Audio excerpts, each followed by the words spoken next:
Saudara pendengar, bersama saya Oti Priambodo dalam program Jalan 66. Sebuah program di mana kita mempelajari Alkitab pasal demi pasal dan memahami isinya. Bersama Pak Yohanes, narasumber kita, hari ini kita akan mempelajari kitab 2 Raja-Raja pasal 1 dan yang kedua. Dengan tema, Allah yang sejati adalah Allah yang perkasa. Mari kita mendengarkan bersama dan kita belajar dari kisah dalam Alkitab. Salam sejahtera bagi saudara yang setia bersama dengan kami di program Jalan 66. Masih bersama saya, Pendeta Yohanes, yang saat ini akan bersama dengan saudara. Kita akan belajar kebenaran firman Tuhan dan kita saat ini saudara masuk ke 2 Raja-Raja. Semoga saudara yang setia mengikuti acara ini dari bagian ke bagian, saya harap sudah memahami ya. Sudah tahu kisah-kisah yang dipaparkan di pertama Raja-Raja. Terutama di bagian-bagian akhir kita belajar tentang bagaimana pada akhirnya Tuhan menunjukkan keadilannya kepada Ahab, yang kita tahu bagaimana dia melaksanakan atau melakukan hal-hal yang kurang tepat, kurang benar. Bahkan Tuhan masih memberikan kasih karunia. Endingnya dia juga pada akhirnya mengalami masalah. Dan itu menjadi peringatan bagi kita bahwa Tuhan ada dalam sejarah kehidupan manusia. Saudara yang dikasihi oleh Tuhan, kita akan masuk sekarang di 2 Raja-Raja. Kita akan belajar dari pasal yang pertama sampai dengan yang kedua. Semoga dari apa yang kita pelajari ini, kita boleh melihat dan belajar supaya bisa kita aplikasikan di dalam kehidupan kita masing-masing. Saudara, ketika kita memasuki kitab 2 Raja-Raja, kita harus mengingat bahwa ini adalah satu paket antara pertama Raja-Raja dan 2 Raja-Raja.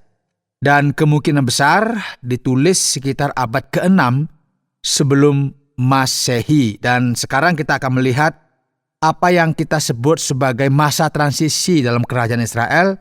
Dan juga kita bicara mengenai nubuatan dari Nabi Elia. Saudara, Nabi Elia akan meninggalkan jabatannya dan menyerahkan kepada penggantinya atau penerusnya, yaitu Elisa. Dan kita akan melihat bagian ini berlanjut sedemikian rupa sehingga kita akan tahu bagaimana tangan Tuhan bekerja, bagaimana tangan Tuhan semacam merajut kisah-kisah ini untuk memberikan kepada kita pelajaran-pelajaran. Kita akan melihat bagaimana di bagian akhir dari kitab 1 Raja-Raja ada yang kita tuliskan tentang kematian Ahab, dan sekarang tentunya akan ada raja yang baru. Apakah setelah ada raja yang baru, keadaan akan berubah menjadi baik? Ternyata tidak. Ini semakin rumit. Kemudian kita tahu juga di sekitar itu ada beberapa suku dan salah satunya Moab. Ini mereka memberontak melawan orang Israel. Dan kita tahu juga raja yang baru bertahta itu adalah Ahazia. Ini sangat terkenal. Nah, Ahazia ini siapa? Ahazia ini adalah putra Ahab. Jadi Ahazia ini juga sebenarnya tidak lama juga dia memerintah kalau kita perhatikan, dan dia adalah raja yang jahat. Nah, kitab suci itu menceritakan kepada kita tentang putra Ahab dan masa pemerintahannya yang singkat. Sekarang Ahazia itu telah jatuh melalui jendela kamar atasnya di Samaria dan melukai dirinya. Kemudian dia mengirimkan utusan, "Pergilah, mintalah petunjuk kepada Baal Zebub, Allah di Ekron. Apakah aku akan sembuh dari penyakit ini?" Tetapi berfirmanlah malaikat Tuhan kepada Elia, orang Tisbe itu, "Bangunlah, berangkatlah menemui utusan-utusan Raja Samaria dan katakan kepada mereka, apakah tidak ada Allah di Israel, sehingga kamu ini pergi untuk meminta petunjuk kepada Baal Zebub, Allah di Ekron? Engkau tidak akan bangun lagi dari tempat tidur di mana engkau berbaring, sebab engkau pasti akan mati." Lalu pergilah Elia. Saudara, kejahatan, penyembahan berhala, dan pengkhianatan agama yang dilakukan oleh Hasia ini mendapat hukuman dari Tuhan. Dan hukumannya adalah apa? Dia terjatuh dari jendela, nggak tahu ya dia lagi lihat apa, kemudian dia terjatuh dan terluka dan sebagainya di istana ini ya. Kemudian para utusan disuruh untuk menanyakan kepada sesembahan yang disebut dengan Baal Zebub. Dan tentunya ini juga Tuhan lihat sehingga diutus Elia untuk memberitahu bahwa engkau tidak akan bangun dari tempat tidurmu. Artinya apa? Tuhan sangat konsen melihat bagaimana sih para pemimpin ini ketika menghadapi masalah, apakah mereka benar-benar mencari Tuhan atau tidak. Tetapi kita perhatikan mereka sangat jahat. Dan peran Nabi di sini sungguh-sungguh luar biasa, mengingatkan dan tidak mudah saudara ya, ini mengingatkan raja. Salah-salah yang seperti saya katakan bisa berbalik. Untuk apa? Menyerang si yang menyampaikan nasihat. Saudara yang dikasihi oleh Tuhan, kita tahu bahwa ini sesuatu yang gak mudah. Bahkan dipertanyakan oleh mereka sendiri. Ketika ada nasihat, ketika ada teguran-teguran, maka itu ditanyakan kembali. Tetapi kita tahu bahwa Elia ini kan nabi yang luar biasa. Nabi yang dipakai oleh Tuhan. Bahkan ketika terjadi situasi-situasi yang tidak mudah pada masa itu, Elia selalu tampil ya, sebelum itu nanti beralih kepada Elisa. Jadi ketika apa yang terjadi kepada raja ini, kita tahu bagaimana Elia mempertanyakan itu. Kalau benar aku abdi Allah, biarlah turun api dari langit memakan engkau habis dengan ke-50 anak buahmu. Jadi semacam tantangan begitu ya.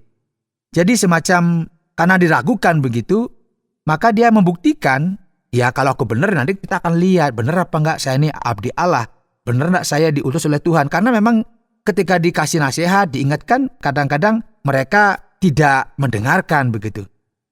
Jadi raja ini terus mengirim utusan supaya apa ya? Supaya mendapatkan apa yang sebenarnya menjadi rencana Tuhan bagi kehidupan raja. Tetapi kita tahu bagaimana raja ini juga mengambil jalan yang berbeda yang sebenarnya Tuhan sudah ingatkan jangan melakukan itu. Kalau kita perhatikan di bagian firman Tuhan, Elia berkata kepada raja, beginilah firman Tuhan. Oleh karena engkau telah mengirim utusan-utusan untuk meminta petunjuk kepada Baal Zebub. Perhatikan di sini ya. Allah di Ikron. Seolah-olah tidak ada Allah di Israel untuk ditanyakan firman-Nya. Maka sebab itu engkau tidak akan bangun lagi dari tempat tidur di mana engkau berbaring. Sebab engkau pasti akan mati. Ya ini kita perhatikan di sini kan sesuatu yang mengerikan ya. Akhir kehidupan putra Ahab. Karena apa? Karena kejahatan dan penyembahannya kepada ilah-ilah lain. Maka ia mati sesuai dengan firman Tuhan. Dan karena ia tidak mempunyai putra, maka siapa? Yoram, putra Ahab yang lain menjadi penggantinya dan naik tahta Israel pada tahun 852 ya, sebelum Masehi sekitar itu ya. Kemudian kita sekarang coba perhatikan memasuki sekarang pasal yang kedua. Dijelaskan di sini kisah tentang Elia dan Elisa. Menjelang saatnya Tuhan hendak menaikkan Elia ke sorga dalam angin badai. Elia dan Elisa sedang berjalan dari Gilgal. Berkatalah Elia kepada Elisa, baiklah tinggal di sini, sebab Tuhan menyuruh aku ke Betel. Tetapi Elisa menjawab, demi Tuhan yang hidup dan demi hidupmu sendiri, sesungguhnya aku tidak akan meninggalkan engkau. Lalu pergilah mereka ke Betel. Pada waktu itu keluarlah rombongan nabi yang ada di Betel mendapatkan Elisa. Lalu berkatalah mereka kepadanya, sudahkah engkau tahu bahwa pada hari ini Tuhanmu akan diambil daripadamu oleh Tuhan terangkat ke sorga? Jawabnya, aku juga tahu. Diamlah. Berkata Elia kepadanya, hai Elisa, baiklah tinggal di sini, sebab Tuhan menyuruh aku ke Yeriko. Tetapi jawabnya, demi Tuhan yang hidup dan demi hidupmu sendiri, sesungguhnya aku tidak akan meninggalkan engkau. Lalu sampailah mereka di Yeriko. Dan Elisa tidak tinggal diam ya, artinya tidak mau meninggalkan Elia di akhir kehidupan dan ingin melihat bagaimana sih akhir dari hidup dari Elia ini. Jadi mereka pergi bersama ke Yeriko dan di sana dijelaskan ada rombongan nabi mengajukan pertanyaan yang sama kepada Elisa dan Elisa sekali lagi mengelak ya, tidak ingin memberikan informasi. Kemudian Elia berkata, baiklah tinggal di sini, sebab Tuhan menyuruh aku ke sungai Yordan. Ya, sekali lagi Elisa menolak untuk tinggal di sana. Dia tidak mau berpisah dengan siapa? Dengan Elia. Nah, 50 orang dari rombongan Nabi itu ikut berjalan, tetapi mereka berdiri memandang dari jauh ketika keduanya berdiri di tepi sungai Yordan.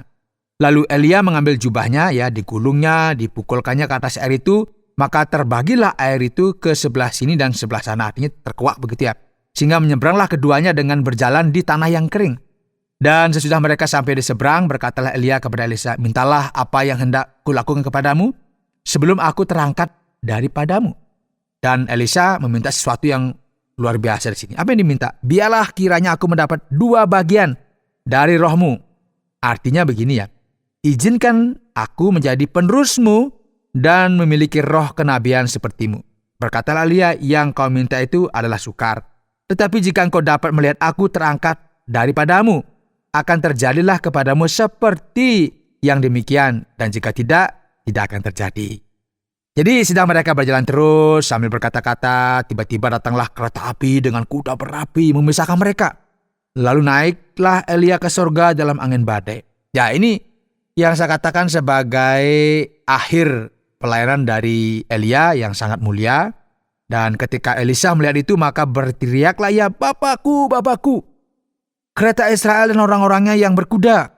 Kemudian tidak dilihatnya lagi. Lalu direnggutnya pakaiannya dan dikoyakannya menjadi 2 koyakan. Sesudah itu dipungutnya jubah Elia yang telah terjatuh. Lalu ia berjalan hendak pulang dan berdiri di tepi sungai Yordan. Ia mengambil jubah Elia yang telah terjatuh itu, dipukulkannya ke atas air itu sampai seru, "Di manakah Tuhan Allah Elia?"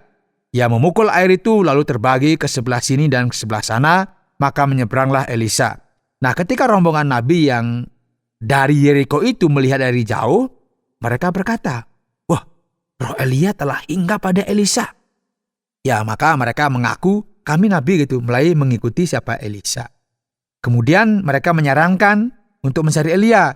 Dan Elisa berkata, "Tidak, jangan lakukan apapun." Mereka bersikeras sampai Elisa mengizinkan mereka mencari. Dan mereka mencari, tapi nggak ketemu.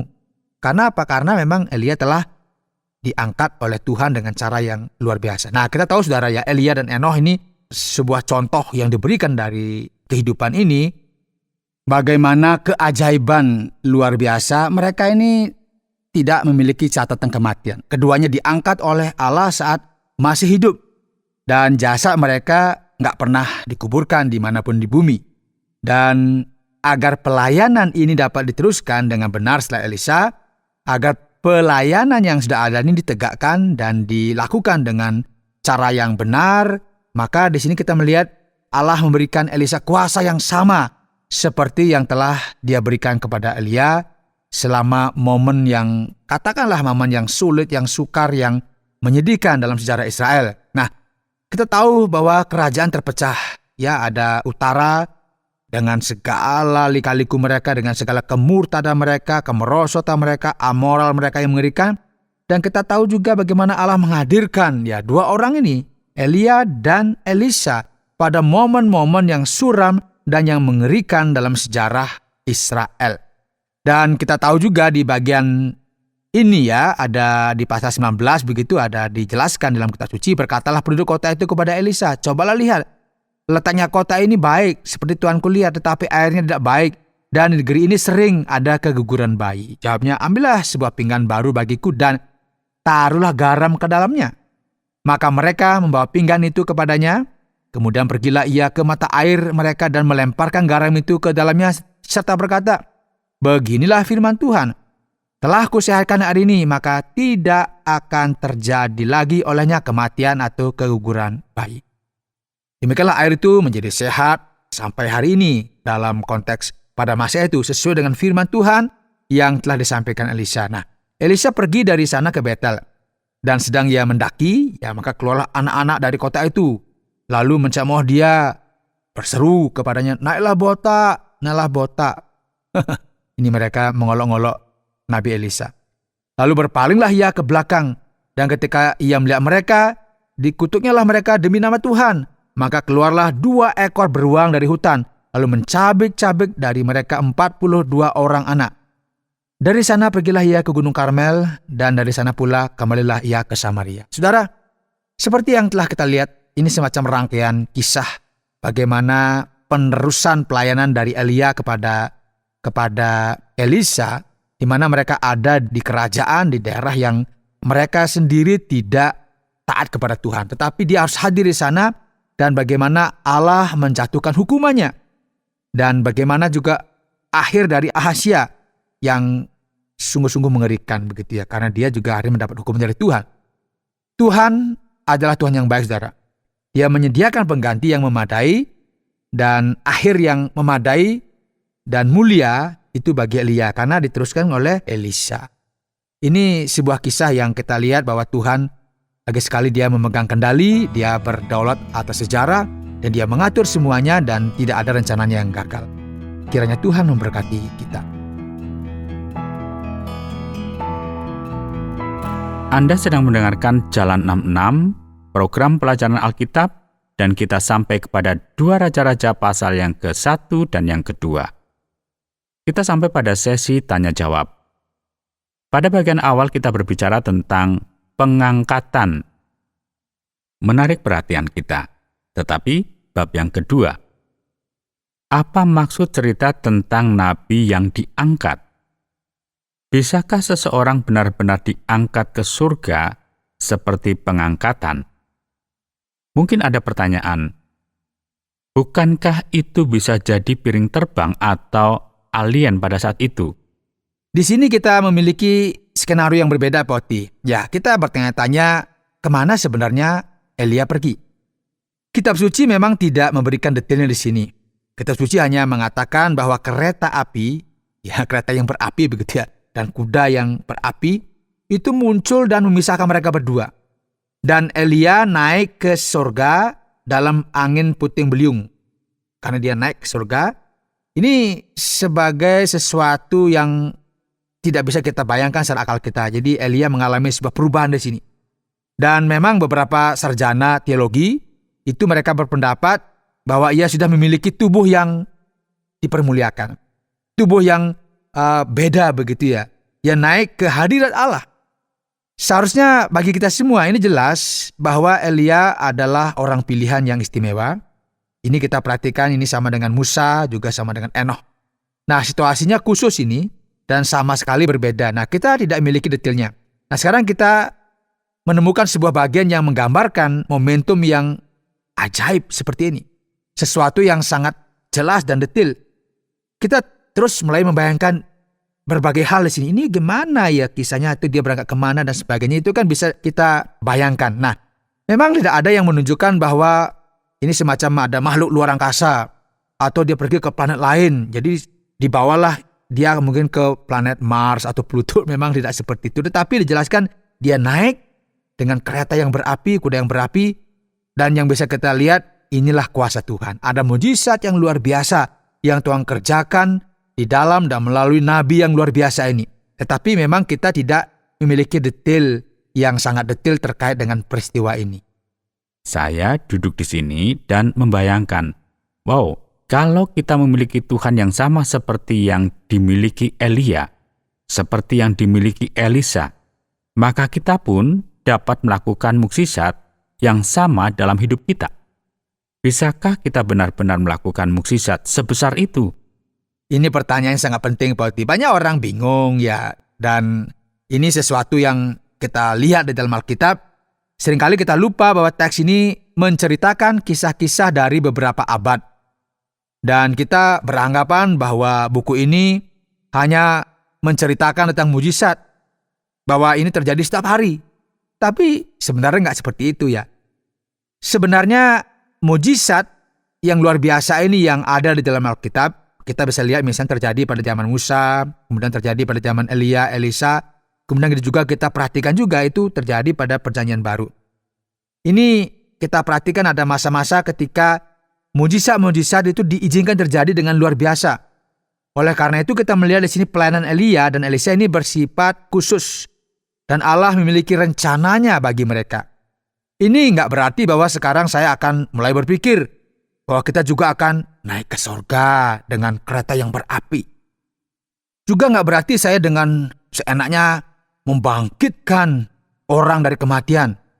Ini juga bukan berarti Tuhan berkewajiban melakukan hal itu kepada siapapun. Tuhan memiliki kuasa untuk melakukan ini, itu. Dia bisa melakukan kapan saja. Tetapi memang nggak benar ya kalau kita menuntut atau membayangkan bahwa ini akan menjadi pola bagi semua orang. Nggak seperti itu, karena memang ini dilakukan oleh Allah yang berdaulat pada masa dan waktu yang memang itu waktunya Tuhan untuk mengerjakannya. Apakah ini berarti bahwa yang perlu kita lakukan hanyalah berdoa dan meminta untuk memiliki kuasa ini? Karena Elisa menerima kuasa 2 kali lipat dari Elia. Pada ayat yang ke-9, bagian ganda dari rohmu, dikatakan, dan kita dapat berdoa dengan mengatakan, ya Tuhan, berikanlah kepadaku bagian ganda atau berlipat dari rohmu juga. Saya ingin memiliki kuasa ini. Ya, kita perlu memahami apa sebenarnya yang terjadi di peristiwa ini. Ada gagasan yang disebut dengan bagian ganda, double begitu. Jadi bahasa semacam ini memang biasa digunakan ketika merujuk pada anak sulung, pada warisan yang akan diterima putra tertua. Nah, ketika orang Yahudi membagi warisan, putra tertua akan mendapatkan 2 kali lipat dari yang lain. Jadi apa yang dikatakan Elisa di sini? Dia tidak mengatakan biarlah aku 2 kali lebih berkuasa daripada kamu, nggak seperti itu ya. Dia mengatakan apa yang seharusnya dikatakan, terjemahan yang tepat ya dalam bagian ini. Seperti ini kira-kira, jadikan aku pewaris utama roh kenabianmu. Nah, yang diinginkan Elisa adalah menjadi penerus Elia dalam pelayanan kenabiannya saat itu. Inilah arti sebenarnya dari ungkapan ini, dan bukan berbicara tentang jumlah roh tertentu. Ya, seolah-olah roh dapat dengan mudah diperbanyak dan kemudian diwariskan, tidak seperti itu. Kemudian juga kita tahu ya, beberapa orang berpendapat, oh tidak, Elisa melakukan mujizat 2 kali lebih banyak daripada Elia. Ya, ini adalah kemungkinan perbandingan. Tetapi makna esensi dari ungkapan ini berkaitan dengan bagaimana Elisa menjadi penerus pelayanan Elia yang sangat-sangat spesial itu. Nah, kita sudah membicarakan keajaiban-keajaiban yang dilakukan para nabi. Sekarang kita bicara tentang sisi gelap dan kelamnya. Apa yang terjadi pada ayat yang ke-23 pasal yang kedua dalam kitab Raja-Raja yang kedua ini? Hukuman untuk anak-anak itu, bukankah itu terlalu berlebihan? Hanya karena mereka memanggilnya botak. Mereka hanya anak-anak, mereka sedang berjanda dan bersenang-senang. Keseluruhan cerita ini memang nampak aneh. Nah, jika kita perhatikan ya, ini agak mengkhawatirkan, Pak. Sebenarnya kata Ibrani yang digunakan untuk menyebut anak laki-laki ini memiliki makna yang lebih luas. Nah, beberapa terjemahan itu menggunakan kata anak laki-laki. Dan yang lain menggunakan kata pemuda. Jadi kita dapat yakin bahwa mereka setidaknya remaja di sini. Jadi remaja. Nah, kata ini tidak digunakan untuk menyebut anak laki-laki dewasa sampai usia 18 sampai 20 tahun. Inilah yang kita baca di sini. Jadi kita tidak sedang melihat sekelompok anak-anak, ya balita berusia sekitar 4 atau 5 tahun, lagi kumpul-kumpul, ya datang seperti taman kanak-kanak atau PAUD, ya nggak seperti itu. Jadi mereka sudah dewasa, remaja, dan sudah tahu mereka menyebutnya botak, mengejek begitu. Nah, beberapa sarjana berpendapat bahwa mereka membandingkannya dengan Elia. Jadi karena Elia naik ke surga, mereka berkata kepada Elisa, naiklah juga, pergilah dari sini. Ya, dan rupanya para ahli pada umumnya sepakat bahwa Elia adalah orang yang dia berbadan berbulu. Dan Elisa sangat berbeda, ya, dan mereka mengejeknya dengan cara yang tidak pantas. Hei botak, naiklah juga seperti yang dilakukan Elia, pergilah dari sini. Ya, ini mengungkapkan betapa mereka meremehkan seseorang, betapa mereka memiliki sikap yang tidak pantas tentang orang lain. Nah, apa yang ditunjukkan Alkitab ini, bahwa kuasa dan otoritas yang sama yang dimiliki Elia kini ada dalam diri Elisa. Kuasa yang berasal dari Allah juga sekarang diberikan kepada Elisa sepenuhnya. Nah, ini yang saya katakan sebagai semacam konfrontasi melawan kuasa yang dikatakan sebagai tidak benar begini. Karena apa? Mengejek begitu. Dan harus dihukum oleh Allah. Kenapa? Ini sesuatu yang tidak baik begitu ya. Bagaimana seorang remaja begitu tanpa pikir panjang mengata-ngatai, apalagi ini adalah nabi Tuhan. Jadi ini konfrontasi yang saya boleh katakan melawan kuasa yang sangat kasar dan harus dihukum oleh Allah yang memutuskan untuk menghukum juga anak-anak ini sesuai dengan beratnya dosa mereka. Meskipun penafsiran secara literal kita mungkin tidak seperti ini, tapi ini sebagai bentuk bahwa mereka tidak seharusnya melakukan hal yang demikian. Dan kuasa Allah bekerja di bagian ini. Seperti itu Pak Oti. Terima kasih Pak Yohanes atas penjelasannya. Bagaimana dengan kesimpulan terakhir? Saudara, hari ini dalam program Jalan 66 ya kita telah belajar dari 2 Raja-Raja pasal yang pertama sampai dengan yang kedua. Kita telah belajar tentang bagaimana akhir pemerintahan Raja Ahazia dan juga kita belajar bagaimana akhir dari pelayanan Elia dan Elia dipermuliakan. Kemudian kita melihat juga bagaimana dia diganti oleh Elisa. Pertanyaannya sekarang, kita menemukan apa di sini? Ya saudara, kita membaca tentang mujizat yang luar biasa yang berasal dari Tuhan. Seringkali kita merasa kesal, ya kita merasa putus asa, berpikir bahwa Tuhan tidak lagi berkuasa, gak bisa menolong saya. Tuhan nampaknya gak melakukan apa-apa. Tuhan tidak hadir dalam kehidupan saya. Tuhan tidak memberkati saya, sehingga saya kok begini. Nah, kami yakin bahwa pada masa pemerintahan Ahab dan Ahazia, di saat krisis yang sulit dan rumit, itu banyak orang berpikir seperti ini ketika mereka melihat situasi yang mengerikan, kok sepertinya gak ada perubahan. Dan kita belajar sekarang, kita dihiburkan. Apa yang kita lihat? Allah yang sejati adalah Allah yang perkasa. Dia hadir melalui hamba-hambanya untuk menunjukkan bahwa Allah itu hadir, Allah itu berkuasa, Allah itu berdaulat di dalam kehidupan kita, di dalam sejarah umat manusia. Kiranya Tuhan berkati kita. Baik, terima kasih banyak Pak Yohanes. Saudara pendengar, karena waktu yang tidak memungkinkan, kita akhiri program Jalan 66 kali ini. Kami menantikan Anda untuk tetap mengikuti pelajaran berikut dalam lanjutan pembelajaran Alkitab yang memberikan pelajaran menyeluruh tentang firman Tuhan. Jika Anda memiliki pertanyaan atau berespon terhadap topik berhubungan dengan program ini, silakan menyampaikan melalui WhatsApp ke nomor 081 333 777 386. Terima kasih atas perhatian Anda.